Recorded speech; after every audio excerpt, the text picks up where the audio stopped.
Hey guys, what's going on? It's Mark with Spiguyver Backpacking. Tonight, I'm doing something a little bit different. Something I've been thinking about doing for a while, and so tonight will be the start of a series. Now, this series is brought up because, I've done a lot of videos lately. If you go back and you look at the videos that I've been doing, a lot of it has to do with ultralight gear. So the question comes up, should you be spending your money and your time on ultralight gear, seeking out the lightest stuff, sourcing the lightest stuff, or should you focus a little bit on your own body and maybe taking some weight off of that? So that's what tonight's topic is all about.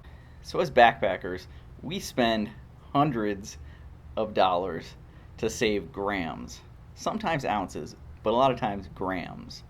I mean, on that last video that I did was the ultralight hammock and suspension kit, and I was talking about how that suspension system saved me about 30 grams over the previous suspension system that I was using. That's just over an ounce. That's not a whole lot. Now, you can cut a pound, a couple of pounds off of your backpack. At what price? You're going to spend a lot of money and spend a lot of time researching and asking questions, and maybe you're getting something that's not as durable or something that's just not going to last as long. How much time have you spent looking at your own body? Do you have a few extra pounds that you're carrying around? I know I do. So over the last 9 months, maybe a little bit longer than that, so since last August, since I started this channel, if you go back and you look at the video from the Adirondacks trip, I was at about 170, maybe 175 pounds in that video. Fast forward to now, today, and I'm at the heaviest I've ever been at 190 pounds.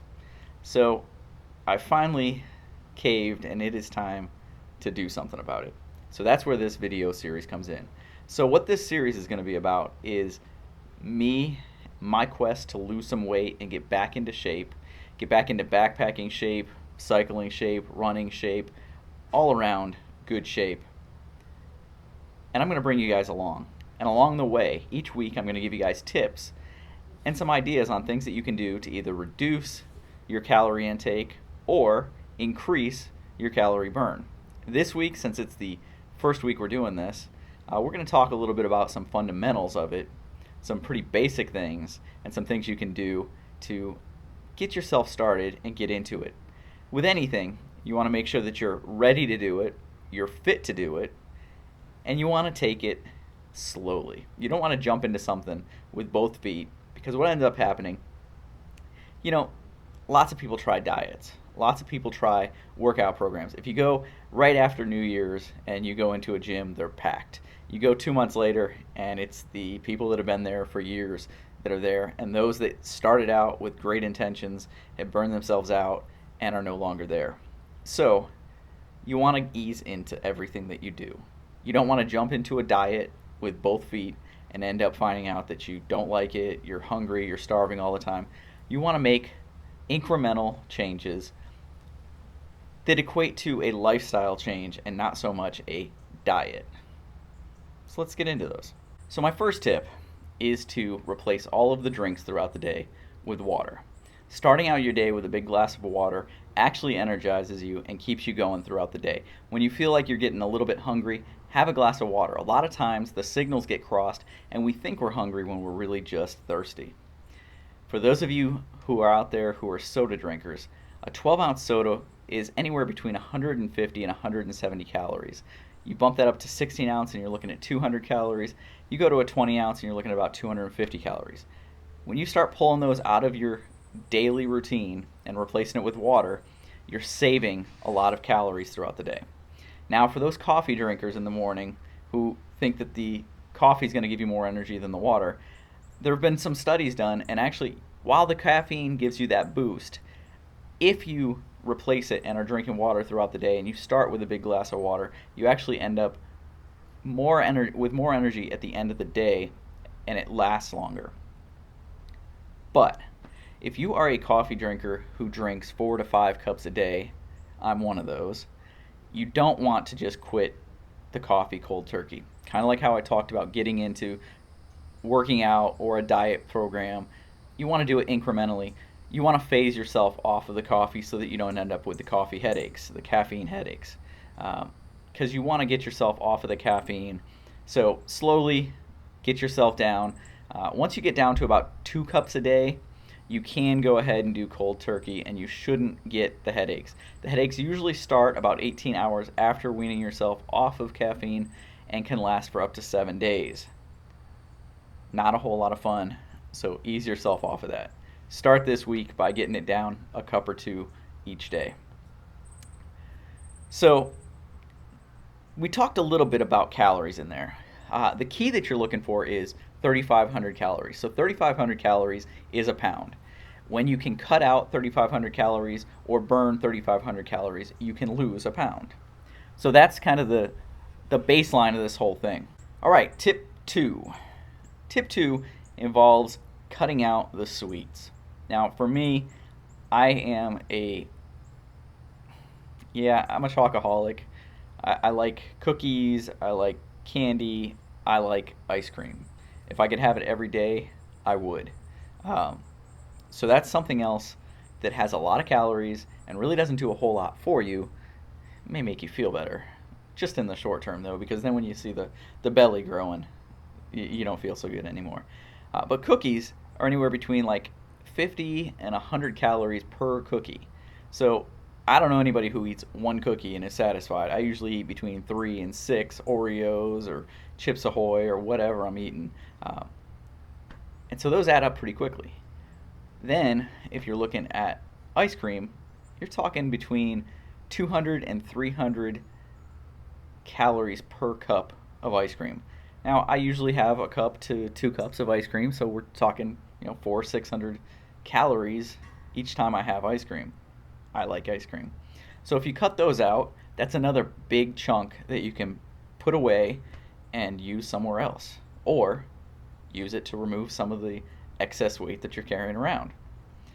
It's all about figuring out what works for you and slowly getting into it. Now, I'm not saying that you have to cut it all out, but if you cut out 1 or 2 a week, that's going to start to make a big impact. If you're cutting out 400 to 600 calories one time a week, at the end of the week that adds. So you cut out sodas and that was 1,050 calories. You cut out another 600 from your ice cream. You're up to 16, a little over 1,600 calories that you've cut out there. It all adds up. All right, tip 3. So this one is a pretty easy one, and it's just getting yourself more active. So find something that you like to do. We're all into backpacking, so we all like to walk. After dinner each night, go out and do a mile-long walk. 1 mile of walking for a 180-pound man burns about 100 calories. If you're a 120-pound woman, it's about 65 calories. But it's a start. It is something. It's more than you're doing now. So get up, get out, and walk. Now, if you're into cycling can burn a lot of calories. So for me to go out and do a very easy ride, a 14 to 16 mile an hour ride on a road bike for 1 hour will burn 816 calories. That's a lot of calories that you can burn in a short amount of time with really not that much effort. And once you get into it, a lot of people find that they really enjoy it and they put more time in than they need to. And they'll do it multiple times a day, or they'll join a group and go out and ride with them. So walking, if you want to do runs, cycling, lifting weights, kickboxing, boxing, martial arts, any of those things, if you find something that you enjoy doing that you can do a few times a week, start out with once a week. Work up to 2, work up to 3, work up to 4, 5, whatever works for you. Find something that you enjoy doing that burns calories, gets you more active, and it's going to all work to bring your weight down, make you more healthy, make you feel better, and feel more energized. It's all about being able to go out there and backpack and enjoy it. So those are 3 tips that you could try out. So guys, tonight I've given you 3 tips. Drink more water by replacing all of your drinks throughout the day with water. 2, avoid the snacks at least most of the time. I'm not saying you have to completely lay off the snacks. Have a snack once in a while. When you really feel that urge, go for it. But make sure that if you're feeling like you're hungry or you're feeling like you want a high calorie snack, you go ahead and you have a drink of water first to see if you were just thirsty. Then also increase your activity levels. Get out for a walk, get out for a ride, do something. When it gets to the point where you're walking and you want to do 3 miles, or you're starting to say, I've only got a certain amount of time, walking's not quite enough, try running, try riding a bike, throw your backpack on and go out for a walk. The weight's going to add more. Find a hilly route to walk. That's going to burn more. Just do something. Get yourself started. So for me, this week it's going to be easing off of the coffee, replacing almost all of my drinks with water, except for the little bit of coffee. I'm going to be easing off of, actually my family's in right now eating ice cream, and I'm out here filming this. So easing off of the snacks, the sweets, eating a little bit more healthy this week. And then I have, over the last 3 weeks, you guys saw that I started to do a little bit of the running with those new Morel Trail gloves. So I'm continuing that. So I'm on week 4 of running right now. I've gotten back into the kickboxing gym, 9-round, which I go to, and I've got the I've got the tires on my bike aired up. I haven't made it out yet for a ride, but I will. This weekend we're going out camping, so I'll get to do a little bit of hiking, but I'm going to try and become more active. So guys, that's this week. This is the first week. We're going to check in next week, see how things went for me. Leave comments down below. Let me know what you're going to do. Let me know how things are going for you. If you have questions, as a prior cycling coach, as a prior athlete, I've dealt with a lot of this stuff and a lot of the questions that my athletes had that I had to answer about nutrition and about the balance of working out and the different ratio of nutrients that they needed. So if any of you guys have any questions, feel free to throw them my way and I'll field them and let you know what I think. Guys, I appreciate you sticking around. We're going to do as many episodes of this as we need to. This was episode 1, and keep coming back. We'll keep doing this. Good luck with your weight loss, and let's see how I do.